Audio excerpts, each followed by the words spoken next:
Just around the corner means it's the perfect time to get familiar with fireplace and furnace safety. News 18's Brittany Werner tells us the best ways to winterize your chimney and how to prevent fires from happening in your home. According to the National Fire Prevention Association, in 2014, there were 494,000 structure fires reported in the United States. Almost 54,000 of those fires were related to home heating equipment. Lafayette Fire Inspector Todd Trent says that's why it's important for families to be aware of the proper fire safety precautions and to make sure they have their furnace ready for the winter. No matter if you're using natural gas, LP, or any type of fuel burning device, that they still need to be maintained, even baseboard heat. And if you have a wood-burning fireplace that you plan on using for winter, make sure that they're using seasoned hardwood that's not green.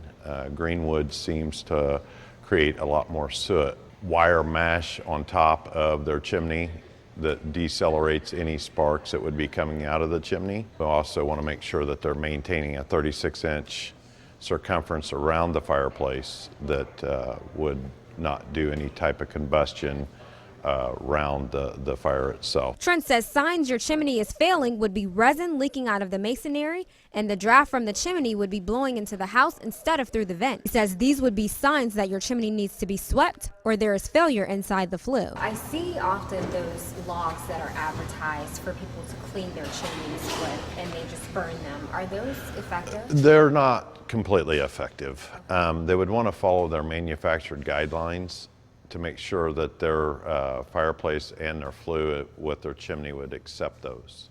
Typically, most people don't have fire safety gear around the house, so to keep firefighters from coming, make sure you practice all safety measures. The NFPA statistics show that last year, 12% of fire-related deaths were due to stationary or portable heaters. Inspector Trent says following the rules on how to properly use space heaters is crucial, especially since these are the most common fire starters. There's some rules that you need to follow. You need to have a 3-foot circumference around the space heater. You need to make sure that it has some type of barrier to keep pets and young children from touching them.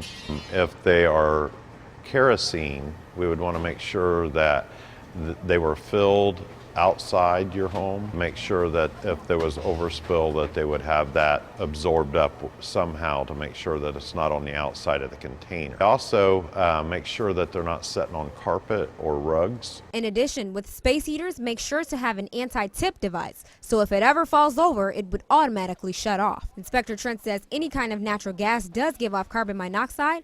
That's why carbon monoxide detectors are just as important to have in your home as smoke detectors. Brittany Werner, News 18.